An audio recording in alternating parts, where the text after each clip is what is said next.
Okay, and Hannah Beaufort is here, a guest of Jim Bright. Okay, well, I guess we could get started as more people trickle in. Okay, we're recording now. Okay. So welcome everyone to the Bloomington Rotary Club's weekly celebration of service, June 2nd, 2020. I'm Aaron Davis, current club president, and it's just great to see everyone here, including some special guests. So I'd like to now introduce Councilman Jim Sims to lead the pledge and provide us with a reflection. Thank you. I'm unmuted. I will do. When we see the play or the flag, okay. If you please follow me. I pledge allegiance to the flag of the United States of America and to the republic for which it stands, one nation, under God, indivisible, with liberty and justice for all. All right, thank you all. Part of my reflection, maybe I should say, maybe we should just listen to the words of that pledge again and let that soak in. But I'd like to start off with, first of all, make an announcement. On Friday, June the 5th, there will be a peaceful protest march that will originate in Dunn Meadow, starting at 3 p.m. This will be a peaceful protest march against police violence and brutality, racial discrimination, social injustices, and inequities. There's a variety of speakers. They will march down to the courthouse square. Just wanted to announce that, and I will also say that if anyone plans to attend, please practice COVID CDC protocols with masks, social distancing, and washing our hands and all those sorts of things. So thank you very much. I want to thank Aaron. He asked me today if I would consider doing a reflection, and I think all of us have had a lot of time to do reflections here lately. I will try to be brief. I am really interested in hearing what Attorney Pop has to say today. So I'll be as brief as I may, or as I can. My reflection today are brief thoughts on the current social conditions of Black and Brown people, and those thoughts have been sparked by the excessive deadly force used by the Minneapolis, Minnesota Police Department in the killing of George Floyd. One thing I'd like to make clear, that is the social uproar at the time, but these social conditions are nothing new. I also expect to be able to utilize our freedom of speech, our constitutional right, and I believe in the rights of peaceful protests. I will also further say that I denounce any associated violence or destruction of property associated with these protests, and I abhor the agitators that are taking advantage of this situation to further their own agenda, which in generally is to aid in the racial divide. So as I further personally reflect, quickly, I tried to pick some words, and those words that I picked, right now I'm feeling in pain, I'm feeling a bit angry, and I am tired. Now, to be in pain, one of the things is we're dealing with a couple of viruses right now. COVID-19 virus, which we're all aware of, and it is touching many of us very, very negatively. It's clear that that virus disproportionately affects the Black and Brown populations. The other virus that we deal with, and in particular, I'm talking about the Black and Brown people in the United States, we're dealing with a disease of institutionalized systemic racist practices that serve to oppress the racial minorities and those in poverty. Now, I make that distinction between the two because the second, the disease, is everything other than some of these acts that we are seeing. The disease itself, the system, is everything else, and all those social ills the police beatings, the other acts of hatefulness, all those other things I consider to be symptoms of the disease. Now, as I continue to reflect, sometimes I feel anger. I think many of you remember right at about 20 years ago, there was a gentleman named Rodney King that was beaten very badly by the LAPD. It was on video, it was videotaped no less. And I think many of us remember that. The thing that kind of makes me angry with some of that is that the four main officers that actually put the violence on him, one of those was a Black officer as well. All of those officers were acquitted for excessive violence or assault. Now, standing around was about another 20 officers that kind of watched this. Okay, moving on, I could mention the name Trayvon Martin, a teenager who was killed by a neighborhood watch person. And he was acquitted, and his defense was the stand your ground laws. The thing that kind of angers me is that over time, that's been a 20-year span minimum, that there's just been no real change over time in the culture in this country and how we police our citizens. Now, lastly, I said I was in pain, angry, and lastly, I'm tired. Over the last 30 years, I have participated in many community conversations on race, community conversations on race. We've had town halls, we've had forums. We've talked about disparities in law enforcement, racial disparities in law enforcement, community corrections, housing, healthcare, employment. Over time, you just kind of get tired when you work so hard and work with so many concerned citizens, and there are no real fundamental changes, and particularly higher up and broader at other levels of our government and our society. Now, you go through all of those emotions, and the last thing that I felt was I felt encouraged. I'm encouraged because over the years, we've built partnerships and we've had good communications, and we have rallied with folks that I consider to be strong allies to our cause. There is no movement that I'm aware of that can be successful without having dedicated allies. So I am very encouraged and appreciative of those allies. I'm encouraged by the involvement of younger people. They're more racially diverse and more socially conscious, and I think they really care much more. I'm not even so sure I want to say that, but I know they care for fairness. You know, one of the other things I was encouraged by, I used to say I never ever thought that I'd see a Black or brown president elected in my lifetime, and then we elected President Obama, not only once, but twice.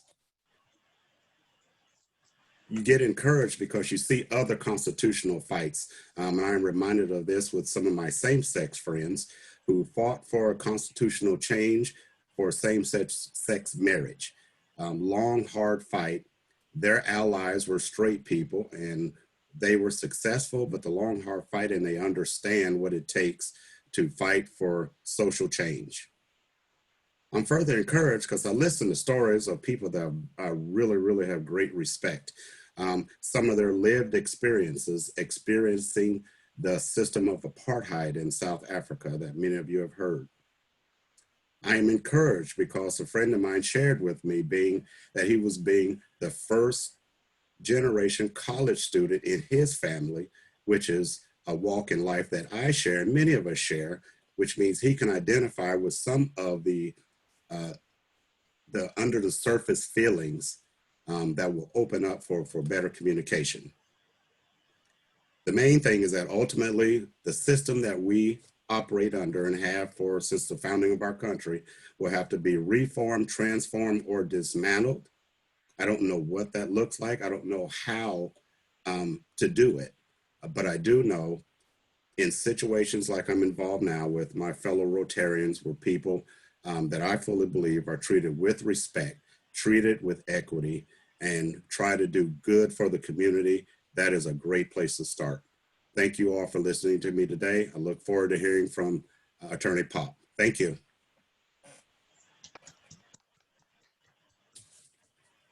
Bravo. Thank you, Rotarian Sims. Thank you. Welcome. I'd like to acknowledge our greeters today, Jim Bright, Michael Shermas, Ashley Sullivan, and Katie Beck, and producers of this extravagant show, Alan Barker and Michael Shermas, roundabout reporter for June, at least the first 4 weeks, Bob Salzberg.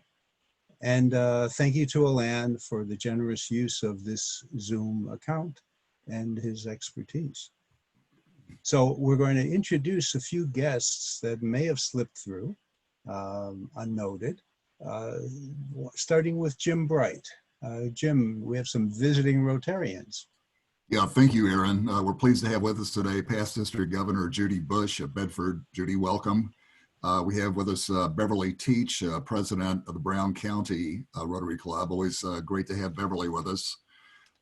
We have with us former Bloomington Rotarian, now living in Chapel Hill, North Carolina, Dr. Raj Hadawi. Raj, so good to reconnect with you. Winning the prize for connecting from the furthest distance, I think, today. It's going to be fellow Rotarian Ray Paler, who's joining us from Hawaii, where it's a little after 6 a.m. Ann and I met Ray in Seoul at the Rotary International Convention back in 2016 and discovered, among other things, that Ray is an alum of Indiana University, received 2 degrees from the School of Education. Ray, aloha and welcome. And finally, we're glad to have with us today an honors student and a recent IU graduate. She just received her bachelor's degree from the media school, and she's a Hutton Honors honoree. Say hello to Hannah Beauford from Libertyville, Illinois. She's also the social media director for Switchyard Brewery, and they make some good product over there, I hear. So back to you, Aaron. Okay. Ashley and Katie, did you notice any other guests that we didn't recognize? I think that we got everyone. Okay. Thank you. Well, I think that I didn't mention Steve Engel, I don't think, who is here, our member. And so greetings for everyone who signed into this meeting, also via phone or internet without video even, or even without a microphone. So we may not see you, but your engagement is deeply appreciated. So welcome. We'll start with the Rotary family. We have one birthday this week, past District Governor Jim Bright, June 5th. Happy birthday. Thank you, everybody. And we have some membership anniversaries. This I think is the week of the year that's really pretty crazy. We have a combined total of over 350 years of membership in the club among these members. None other than Bob Salzberg, 32 years. Judy Schroeder, 32 years. Marshall Goss, 33 years. Fred Dunn, 47 years. Kenneth Sparks, who's also an honorary member and a past president, well over 40 years. Winston Schindel, another past president, 38 years. Michael Hoff, 27 years. Tim Thrasher, past president, 39 years. Ron Jensen, 39 years, another past president. And then a future president, Sally Gaskell, 21 years, 17 years of which was with our club. So pretty amazing. I wanted to mention that Steve and Sandy Moberly have just become co-presidents of IU's University Club. And then thanks to all of our candidates on the election today, especially our fellow Rotarians who are pursuing service above self, representing us in our community. And also Scott Shackelford is delivering a complimentary webinar on securing the Internet of Things this Thursday, June 11th. Rotarians in the news. Tim Jessen had a recent article in HT featuring Rotarian Hal Turner and the Braver Angels organization. And Connie Shackles has a feature in the Sunday HT about Alan Barker and his bringing classical music to rural Indiana communities.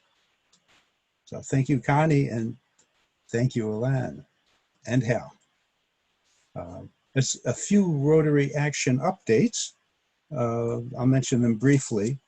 Check up on the roundabout for details. As announced last week, the board has voted to establish a diversity fund in our budget, spurred by the generous donation of former member Dr. Raj Hadawi and seconded by other members. We currently have, I believe, $900 in that fund. And anyone wishing to add a donation to encourage membership by people from diverse backgrounds, please send a check to either the Bloomington Rotary Club or the Bloomington Rotary Foundation with diversity mentioned on the memo line. Then thanks to everyone who submitted comments on the plan for restructuring dues and meals starting July 1. We will be compiling comments and providing responses in the next week. Thus far, the comments have been very positive on the plan, and many raised issues to be considered after July 1st during Ashley's term. Okay. Please note that videos of our Zoom meetings are available on YouTube, thanks to communications co-chair Ellen Barker. So please go to YouTube, find Bloomington Rotary, and hit the subscribe button. When we have 100 subscribers, we will have our own URL for not for Zoom, for YouTube. Any other thoughts on that, Alan? No, I will go ahead and put the URL that we currently use in the chat in a moment. Okay, and perhaps send that to Bob Salzberg. Right, I'll do that. I also wanted to mention that we'll have another Rotary Zoom Cafe to socialize on Thursday again, 7 to 8 p.m. And please don't miss our uniquely social club assembly that's coming up on June 16th, where we'll have small group gatherings in Zoom breakout rooms. So that'll be interesting. And also please plan to attend our celebration of service on July 7th, which will celebrate the beginning of Ashley Sullivan's year as president with the theme of Rotary Opens Opportunities. And celebrate the wonderful year we've had with Aaron. Let us not The forget crazy, that. wonderful year. Thank you. And do we have anyone who's happy enough to give some dollars? The members and guests, what are you happy about? Please send in happy dollars. You can send in a check or make arrangements to send money to Teachers Warehouse for the happy dollars that you have accumulated over these almost 3 months that we've been meeting online. I have a couple of happy dollars. Can you hear me? Martha, yes. Yes. The first one is for the various people who are not with us today because they are working at the polls. The second one is sort of a sad dollar, which is for the people in Minneapolis on Lake Street whose businesses and houses and so forth were destroyed. And I feel a close connection with that because my daughter works with a law firm, which is a half block off of Lake Street, right next to the post office that was burned, a block away from the police precinct that was burned down. And their building is the only building on their block that was saved because Pastor Romero wrote on it, immigration law. do not burn. And they were the one building that wasn't burned. So in a sense, my third dollar is for our speaker today and her immigration work. Thank you, Martha. Aaron, I have a Yes. happy buck. Bill Murphy, hi. Hi. I have 55 happy bucks today. On Friday, my wife and I will celebrate our 55th wedding anniversary. Wow. So she's done good putting up with me for 55 years. Congratulations. Thank you. Thank you. And who's next? Speak up because we have 3 screens and I can't always find.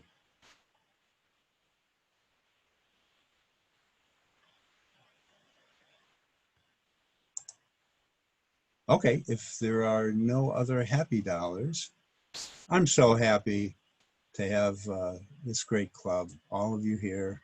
That's just a real joy for me. So that's my happy dollar. And why don't we start now? Owen Johnson will introduce our special guest speaker. Thank you, President Aaron. Our speaker today is a partner with Pop and Bullman, attorneys at law in Bloomington, where she exclusively practices immigration law. Prior to going in private practice 8 years ago, she was the director of the Immigrants and Language Rights Center of the Indiana Legal Services, and she worked for several years as an immigration staff attorney for that organization. She handles a wide variety of immigration matters, including all family-based immigration, naturalization, asylum, and other humanitarian statuses, removal, student-related issues, and many others.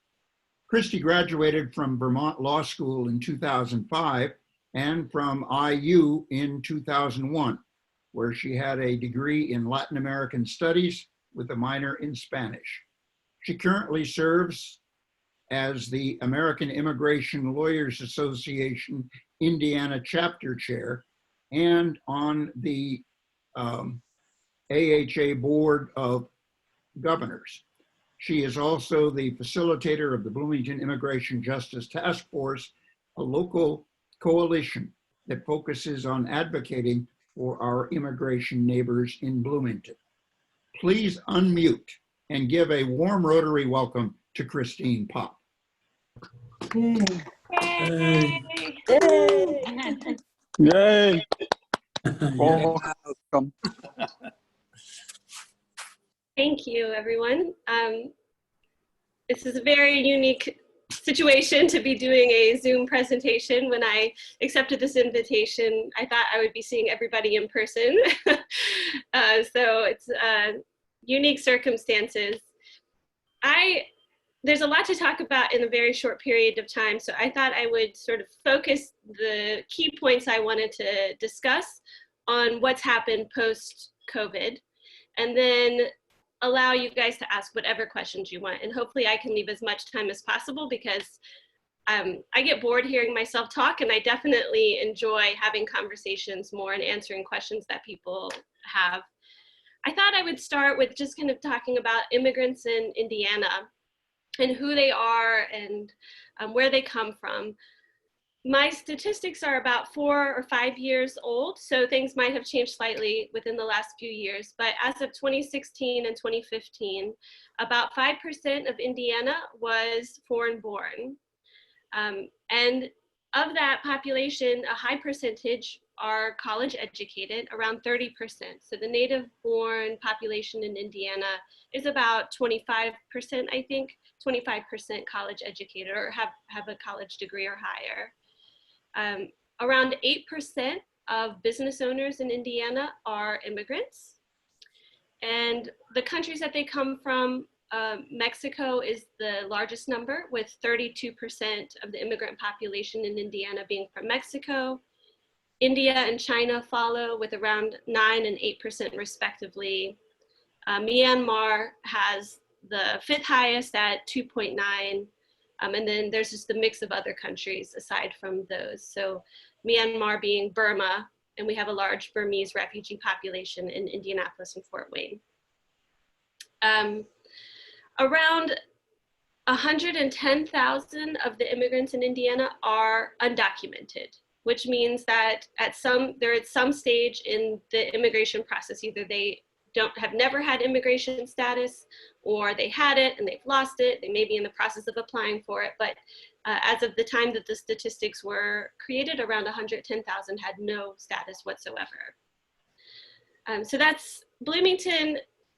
I don't have any specific statistics for Bloomington in that realm. We have a bit higher of a Latino population per capita than other places in the state, but I don't really know exactly the same statistics here. But statewide, we're about 5% foreign born. So immigration, as you probably know, has changed a lot over the last 3 years. In fact, as of February, we keep track at the American Immigration Lawyers Association. We've been keeping track of all these changes. We have to know what to do next year to go back to normal. And around 700, well, actually more than 700 changes have been made to our immigration system in the last 3 years. So it has been a bit of a whirlwind to keep track of 700 changes to the law. Now, most of those changes have been made through executive order, which is just an order from the president, or through policy made at the agency level that has not gone through the official rulemaking process. Congress itself has made only a few changes. So most what we're talking about is not legislative at all. It comes from either the agency or the president, or through the courts, through court decisions. But all in all, there have been quite a few, and a lot of those have been very significant and fundamentally changed immigration in some really meaningful ways. You know, one major change that we've seen here in Bloomington and nationwide because of these changes is that fewer immigrants or fewer people are coming to the United States. The numbers of people applying for and receiving visas is way down, and this year it's even further down than normal. As a consequence, and I should say, the number of people applying for visas from abroad is way down. The number of people applying for any kind of status here in the US is also way down. So one thing that is very new, that as a consequence, our immigration services, USCIS, the Citizenship and Immigration Services, this used to be INS until the Department of Homeland Security was created, so now it's CIS. They have, for the first time, have a budget shortfall of around $1.2 billion. They are fee-based, so until this year, they've always been funded by immigrants paying their filing fees. And for the first time, they don't have enough money. They realized this in November that they were going to have a shortfall. And part of the reason is they've made it so hard for people to immigrate here that nobody's coming or they're being denied. And it's really, it's a big deal. The Citizenship and Immigration Services over the last 3 years has increased their staffing by 3,000 people. So they have 3,000 more employees than they did at the end of the Obama administration.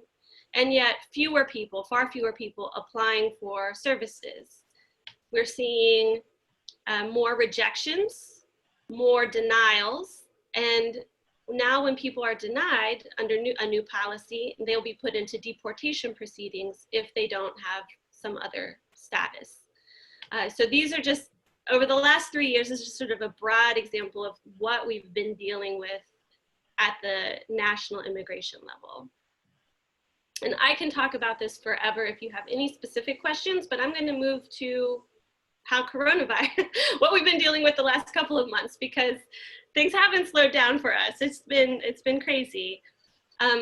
As you guys know, starting in February, we started to see country-specific travel bans, starting with China and then moved to European countries and other countries throughout the world. And those bans are, for the most part, still in effect. But we've also pretty much seen a worldwide ban on travel generally. Many countries have shut down their borders in order to stop coronavirus. And then starting at the end of March, we started to see some really, really fundamental changes within the immigration system that I think will carry on for quite a few years. One of the first ones is that the consulates, the embassies that issue visas, they have shut down completely. I think there are people still working there. They're still making decisions and answering emails and doing that kind of stuff, but they're not giving visas except for H-2 visas, which are agriculture visas. So people who needed to come here to help in the agriculture services, those are the only people in the world since March that are getting visas still. As of yesterday, when I last looked, all of the consulates are still shut down, and it's not country specific. So New Zealand has not reopened, even though they don't have any COVID cases. I don't know if this is a part of a policy to decrease immigration or if there's some other reason that they've done this, but for whatever reason, the consulates are not issuing visas. And not even to people that were already in the process that had interviews or anything like that. In the United States, the Citizenship and Immigration Services also shut down at the end of March. And so since March, there have been no interviews except for some very, very, very few emergency interviews to get an immigration status within the United States. So all naturalizations have been on hold, all oath ceremonies have been on hold. And in an election year, this is a very big deal, because in an election year, we usually see skyrocketing numbers of new Americans because people want to vote. And for me, this has always been a huge part of my business in an election year, is doing naturalizations and helping people naturalize. Immigration Services, since I've been practicing, has always expedited naturalizations and oaths during an election year to get as many people as possible naturalized into citizenship before September, when they have the deadlines to register to vote. But for whatever reason, USCIS has not tried to find a way to help people have their oath ceremonies. So in our office, we have 5 or 6 people alone who are just waiting for their oath ceremony. And nationwide, it's of course even greater numbers. They haven't done anything. This week, the offices are reopening, and we're going to see how that's going to go.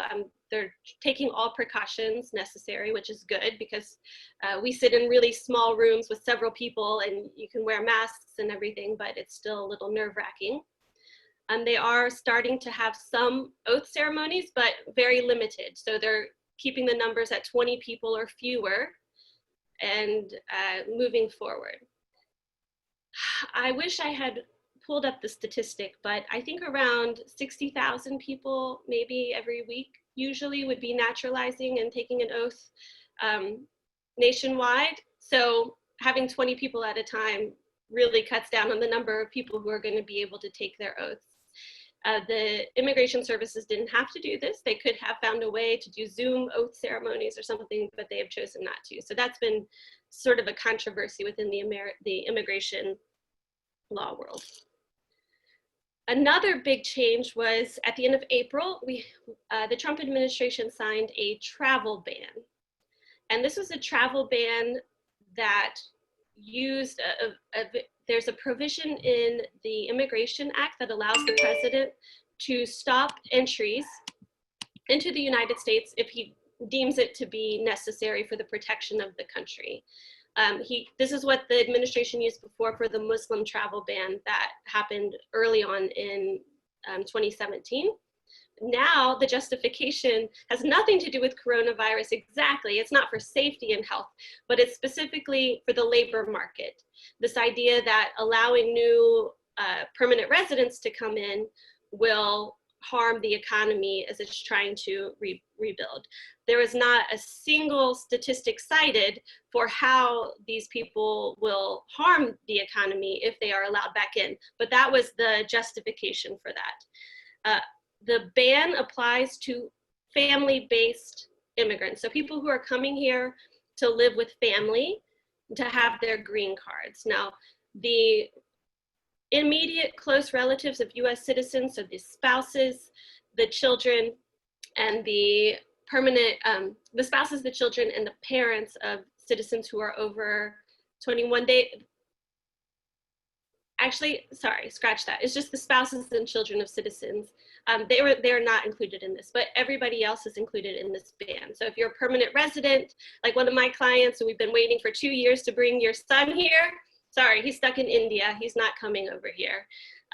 Likewise, if you're a parent of a citizen and you've been waiting a long time, like another of my clients, sorry, you're not coming here. The ban applied for 60 days, but it's pretty clear that they're going to extend it. What the ban did not apply to was foreign workers, which is very interesting because the justification for the ban was to help our economy by not bringing in new workers, but the foreign workers were still allowed to come in.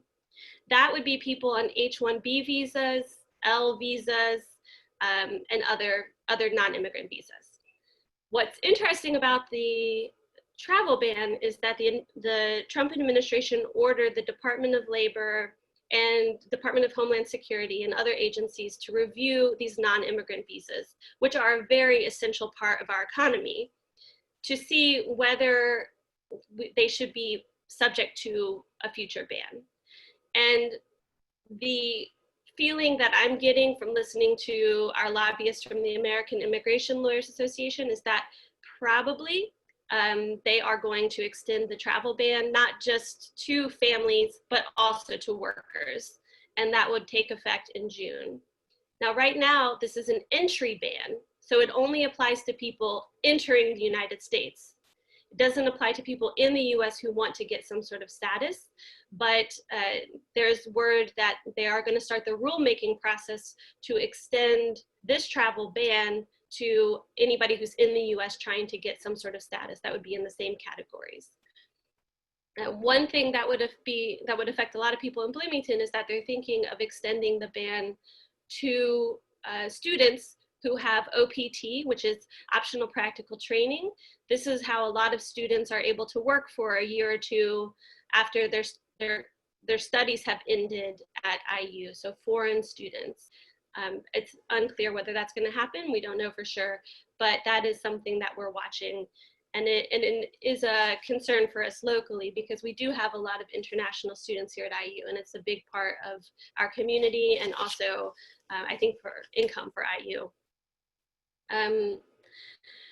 You know, not to get too political, but I don't think you can separate the politics from what's going on. You know, the President Trump has this aide, Stephen Miller. I don't know if you guys have heard of Stephen Miller, but he's been sort of a very essential part in a lot of the immigration changes that we have seen. And early on, when the debate about DACA, the Deferred Action for Childhood Arrivals, was going on, the Trump administration proposed some new legislation that they thought would really get through, including a ban on certain family members coming to the US. Congress wouldn't go for it. They didn't pass this legislation. This is a runaround. The Trump administration has exactly done that, exactly what they had proposed before, but they've done it through executive order. And so many families, hundreds of thousands of families, are separated right now. And it's pretty intense, especially because it looks like this ban is going to continue. And finally, to leave time for questions, I just wanted to throw out what's happening at the border. And what's happening at the border doesn't directly affect immigrants in our community, but I think it affects us morally, because I know for me, and I'm sure for some of you, many of us have felt that the United States is a place where we hold up and uphold human rights, where we are the beacon on the hill. You know, we protect people who are coming here seeking protection. The protections that we have been granting refugees and asylees, it's been eroding over the last few years. And what's going on at the border it's not new. But what happened after the coronavirus was that they no longer were accepting asylum seekers at the border. And in fact, people who have come into the United States requesting asylum have been sent back immediately to their country that they feared persecution. And there's some really horrible stories about young children whose parents sent them into the US thinking that at least they could be protected rather than staying in Mexico, which is what they have to do right now. And the kids were put on airplanes and sent back to Honduras and Guatemala without their parents, with nobody, back to their place where they were fearing persecution. So right now at the border, there's no asylum, even though we're required to under international law. And I feel very strongly about this because I do a lot of asylum applications, but it's pretty grave right now. For the last year, anyone who presented themselves at the border to request asylum has been sent back to Mexico, except for some very few categories of individuals. And many people, tens of thousands of people, are living in squalor in Mexico, and it's very dangerous there because there are dangerous communities along the border. So it was already a really bad situation, and now it's sort of been made worse by the absolute refusal to accept any asylum applications there. Individuals who are already in the United States are still allowed to apply for asylum. So the asylum process inside the US hasn't stopped, it's just at the border. Okay, so I want to leave time for questions. So I could keep talking on and on and on, but I'm just gonna pause there so that we can have the remaining time for whatever questions you have. Thank you, Christy. Very good presentation, and thanks for your work. It's a wonderful service to the community. Do we have any questions? Christy, how does this affect you emotionally? And this is fair because you're here as a person, not just necessarily completely neutral about everything. Okay? Yeah, well, it's a good question. I have had to learn to do a lot of compartmentalization, I think. In my career, I've mostly done work with victims of crime, trafficking, and refugees and asylum seekers. And so I have had to deal with a lot of the sort of emotional trauma. It's a big conversation among therapists, but also lawyers that do this kind of work, that we do have to be on the look out for secondary trauma. I think over the last 3 years, it's been so intense that I have had to do a lot of things for my mental health. Like I only watch comedy shows. I don't watch anything that's sad because I'll cry immediately. Meditate a lot and exercise. Like I went for a long run right before I got on here with you guys. It's really, really hard. It's really, really stressful. And I think a lot of lawyers, including myself, we go into this business because we want to help people. We want to fix things. And I can't fix things for many people anymore. And that's really hard. And it does take its toll. But I try to do what I can to help those I can, I guess. Christina, Yes. does it matter which state you're in? Do states have different policies, or are some states more comfortable to work in than others?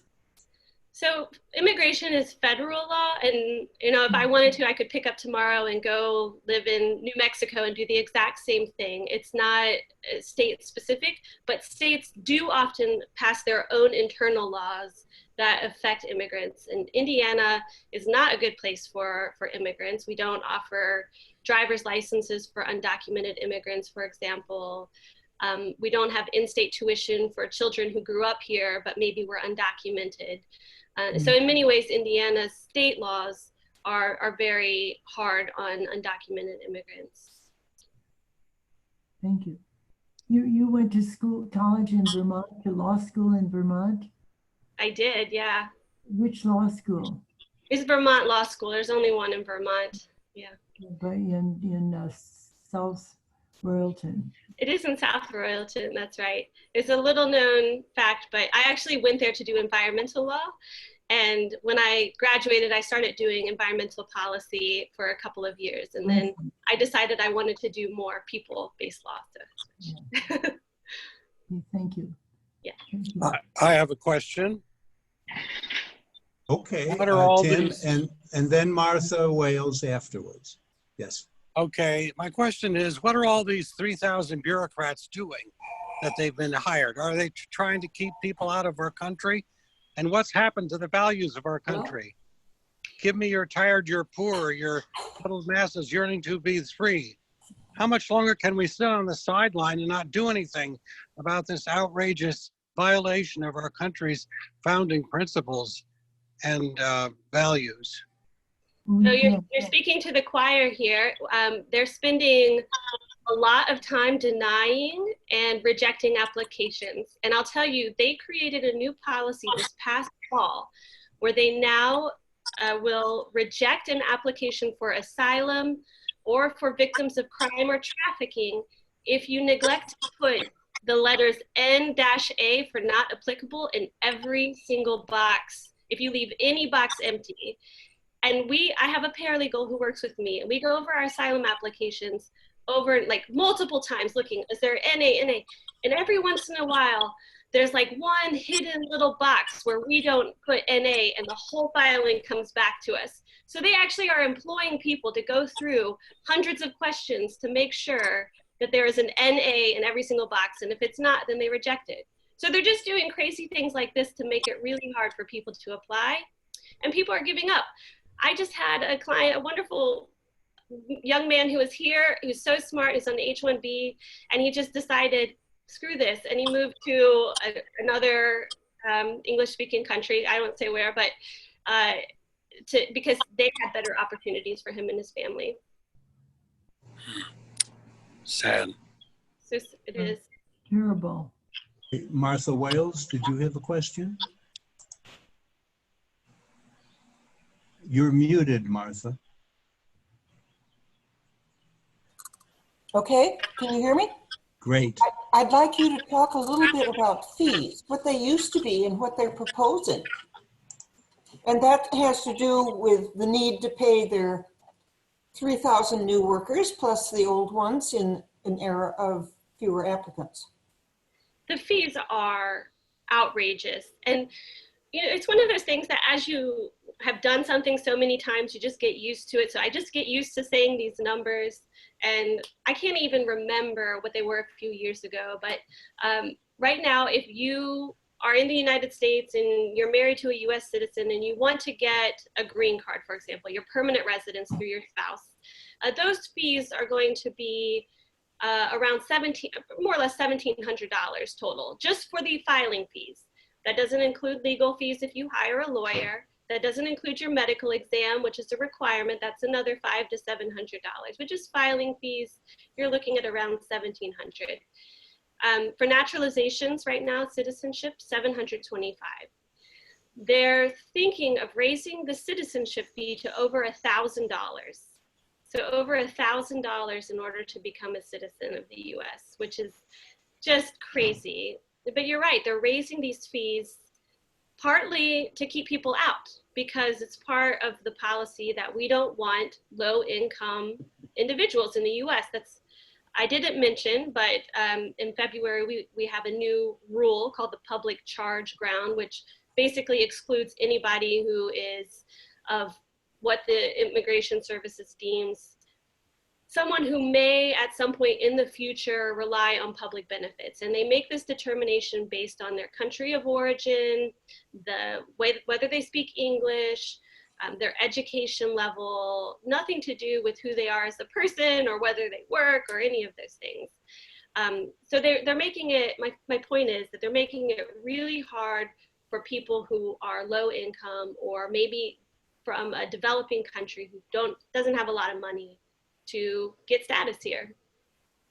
And we aren't talking about the fact that many of these people who, for example, apply for citizenship have 3 or 4 family members. Because every time you have a family member, you pay the same fee. They don't just come along with you, or do they? So sometimes people can do as part of their application process, and sometimes they can't. It kind of depends on your situation, but that's correct. Like if you're, in some cases, you might be paying that $1,700 2 or 3 times if you have a spouse and 2 children. Right. Yeah, there's no discount. Any further questions? I would like to ask Christy, what are your thoughts about the state of Congress? Are they just sitting on their hands, or are things so terribly polarized that they can't take any action? What's going on with Congress? Yes, it is. It's terrible. I think the first couple of years that I practiced, when there were some movement toward comprehensive immigration reform, I got really optimistic, and now I'm totally cynical and jaded that anything would happen. But they do pass small laws that are kind of hidden in other legislation. So recently, as part of the defense spending bill, they passed a Liberian Immigration Refugee Act. So allowing Liberians who are here in the US to get their green cards, because we had a lot of Liberians who were here on TPS. So they do some things sometimes, but nothing comprehensive, and we really need comprehensive. As part of the CARES Act, they made a specific policy that every person in the family has to have a social security number for anyone to get stimulus money.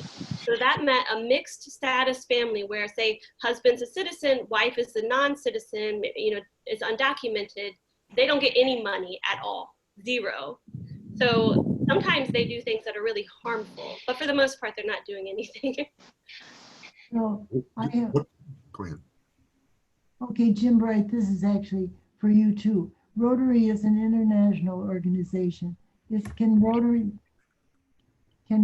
play any kind of a role in this? I know it's political, but can't Rotary get its dudgeon up and say, this is intolerable. We are a country, we are an organization that promotes world understanding and world peace.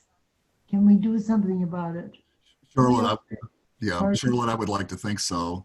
As you know, the White House made a decision here also to disband funding for WHO. We have been working with the World Health Organization for 35 years to eradicate polio. There are a lot of issues. An opportunity for everybody tomorrow night. Rotary International President Ian Risley, who spoke at our club's centennial celebration in 2018, is doing a town hall on Zoom tomorrow at 7 o'clock, and we're all invited. I would invite you, Charlotte, to raise that question tomorrow, and I've got a few for him myself. Okay, so I would be one of 10,000. I can try. Okay. Thank Christy, you. did you want to follow up on that? No, I didn't have a follow-up. And I would just ask, if I could, one more quick question, and maybe Christy, you're not the best person, but given what's happening with COVID-19 and other restrictions right now, how hard is Indiana University likely to get hit by international students who are not able to come to campus, to return to campus? I know of one Indian student in particular who was afraid to go home this summer because he was afraid the US government would let him come back. Sure. Of course, there's so much that is really up in the air. But like I said, right now, there's no new visas because the consulates are closed. I don't know what it's going to be like in the fall, but I have the same sentiment. Like, I think the people who stayed here over the summer were very smart. I think it will be difficult to come back, but I don't know that for sure. But just looking at the way things are going, it could be really hard to come back. And then, like I said, the Trump administration might be trying to end the ability for students to work after they graduate. So that's another pool that brings people to places like IU with the business school and the informatics and all of that. Thank you. One last question from Bob Zaltzberg. Yeah, Christy, I just wanted to give you the opportunity to tell us a success story. If you think about, yeah, I mean, it may have been a while, but talk about one of your clients that.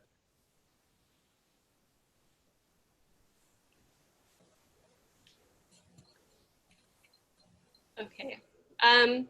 Well, I say that I do have, can everybody hear me okay? I think I had a glitch in my, okay. I do have a lot of success stories, luckily still today. I mean, we still, except for the last 2 months, have been getting decisions. So I don't know if you all know, but we have a pretty good size Uyghur population here in Bloomington in the Midwest. And so we've been able to get secure asylum for some Uyghurs. For that, that's always feels really good.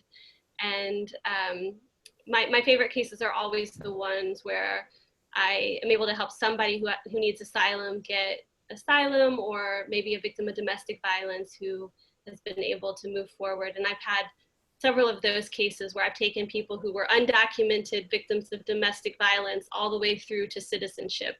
And I have a whole bunch of those clients, and it's just wonderful to see their life stories go from being really in obscurity and vulnerable to being citizens and being able to vote and support their families. And I just love that. It's the best part of my job. Okay, thank you, Christy. Thanks, Bob. And thanks for the excellent presentation and for being here. If you have time to stay for a couple of minutes, we'll close the meeting, and if you have time to remain for a couple of questions, if anybody wants, would that be okay? Yeah, I can stay around for a little bit. Okay. So our club will make a donation in your honor to Centerstone, a United Way agency, for this presentation. And Ashley Sullivan will tell us about next week's program, I think. Yes, we'll be meeting on June 9th right here on Zoom. Amy Marasavlovic of the Indiana Department of Natural Resources will talk about Next Level Trails, Indiana's investment in new trail funding. So be right here next week. Thank you, President-elect Ashley. My thought of the week is from Supreme Court Justice Thurgood Marshall. In recognizing the humanity of our fellow beings, we pay ourselves the highest tribute.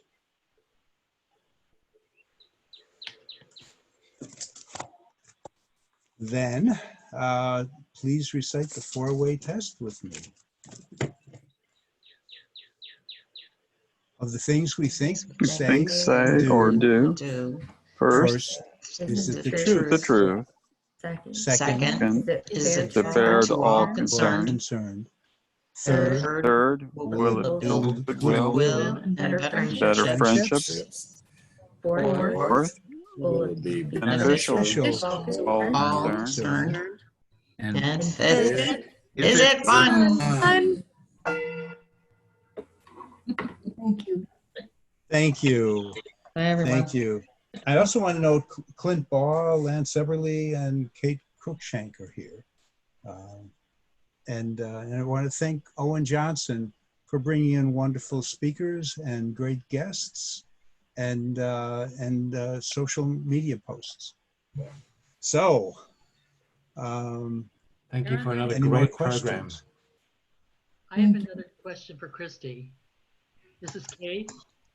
Kate, yes. Can you hear me? Yeah. Okay. Yeah, one of the things I've been thinking about over the last 3 years is just, sounds like it's really simple-minded, but it's the idea that the legislative branch makes laws and the executive branch is supposed to execute laws. That's what executive is. It's not CEO, it's executing the laws. So one of the things that has puzzled me and troubled me over the last 3 years is the degree to which we aren't executing laws, but there's apparently space between the laws as passed and all the policies and all the minutia that can be developed, and that has totally sabotaged, in many cases, the intent of laws. So I've really been thinking about this, and I was curious about what Christy might think about how that's playing out in immigration law. I mean, we're in a situation where we have somebody proclaiming to do this, to do that, executive orders on all sorts of things that may or may not be contrary to what we understand to be the laws. And I'm trying to figure out, does that mean that we have to legislate every last detail to make sure that those kinds of things don't happen? I don't know. I mean, I'm just trying to think about this. And so I would be interested in the perspective from immigration law. Sure. Yeah, I'm happy to answer that, and I do have strong feelings about that.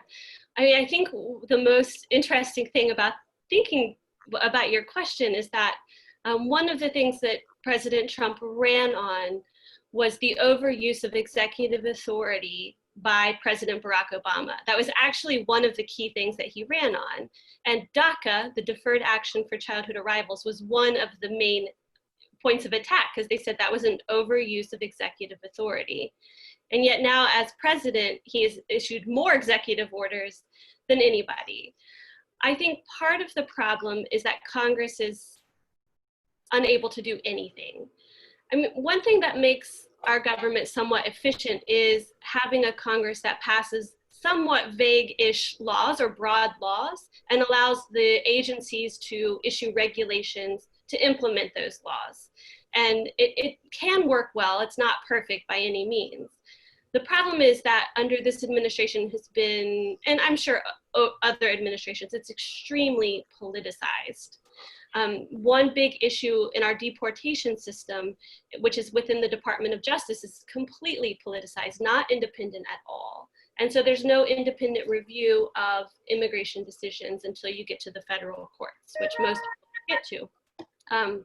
So I think the way to solve it is to have a Congress that actually functions and can pass laws, of course, and to have a president perhaps that doesn't believe in having so much executive authority. But that seems to be where we're going, because if you look historically, presidents did not issue as many executive orders, but Clinton, George W. Bush, Barack Obama, it's just been increasing with each president until now it's, yeah. Yeah, I think one of the reasons I brought this up was because I'm familiar with Birch-Bayh and Title IX, and everyone lauds how Title IX was passed. Title IX didn't have a chance of an iceberg in hell for about 4 years because it took that long for the Bayh staff and office to ride herd on the agencies that were supposed to create the regulations. And they ended up having to do part of it through litigation. That's a whole piece of what Congress is responsible for doing that we don't even really think about. I mean, you pass the law, but then you've got to ride herd on it and make sure that's actually implemented, and you may have to go through the courts to do it. And in a way, I'm wondering if we don't need to educate our legislators to the point where they realize that's part of the package. You know, it's not just voting and then going out to play golf, but it's actually riding herd on things. Yeah, I think that's a great point. It would certainly be nice. I mean, the agencies almost never issue new regulations in immigration. It's almost all through policy memos. To give you an example, under the Violence Against Women Act, which was passed in 1994, the regulations were passed a few years after that, have not been updated. Though the statute has been amended 3 or 4 times, the regulations have not been updated since the 1990s. They're non-functioning. We can't even read them to know what the law is. It's all a policy memorandum. So. Yeah, yeah. Are there more questions? I have one. If Trump were not reelected, and leaving aside the coronavirus issue, how long would it take to restore some sense of normality to the immigration process? Well, I guess the good thing about everything being issued through executive orders and policy is that you don't have to do anything to get rid of those policies. You just rescind the memo. And there doesn't have to be any rulemaking process or legislative process. Like I said, the American Immigration Lawyers Association is keeping track. We have a list of all of the 700 plus changes. And not all of, I mean, some of those have been through rulemaking and would have to go through the repeal process, but I think a lot of things can be changed. A lot of the grossly immoral changes that have been made by policy could be rescinded very quickly. Okay, as we are a nonpartisan organization, I just want to make sure that everybody feels that they could ask a question that went in a different direction if they wish. Yes, I don't want to offend anybody on either side, and I'm happy to answer questions on both sides. No, and I was very glad that you talked about some of the history with executive order use, ratcheting up, administration after administration. It's not a new problem. I Tim have a Jessen. question. Yes. I have another question. Can you hear me? Yeah. Yes. Yes, okay. And this is definitely a nonpartisan question. Thank you. I know over the years, I worked in some very underserved areas in terms of healthcare, Eastern Kentucky, Appalachia, and many, many, many of our doctors and medical personnel came from outside the US, a lot from India, but other countries as well. And though sometimes the mountain people couldn't understand them, they were so glad to have a doctor that they could go and see. Have these regulations against immigrants been relaxed at all for people with great educational background, training in medicine, law, other professions that we need in this country? So the short answer is, at least under the coronavirus, no. There is currently legislation pending in Congress to make special rules for healthcare workers. The Healthcare Workers Something Act. I'm sorry, I don't remember the whole thing, but I can certainly send that out if you're interested. Healthcare workers have also been limited because they can't get visas to come here. It's very hard to stay here once you've gotten a degree, and many foreign doctors come here to go to medical school or to do their residencies, and then it makes it really difficult to stay. So it has not been made easier, and I think we could possibly lose a lot of our, a huge number of our nurses and doctors are foreign nationals, and tens of thousands of our healthcare workers have DACA, which is going to end at any moment from the Supreme Court. In June, it's going to be done, is what people feel. So it's really a problem. So there is legislation pending to kind of help with some of these issues. And it has a lot of co-sponsors as well, but it's bipartisan bill. Thank you, Christy. Is there one more question? Okay, well, thank you for your time and your expertise. This is wonderful. Thank you so much. Thank you so much. Yeah. As a recent immigrant, I'm so grateful for all of the work that you do and that all of you do to help us. So just want to thank you. Congratulations. Yeah. Okay, so that's it, folks. See you all. Thank you, and thank you all for staying a little later. Thank you. Bye-bye.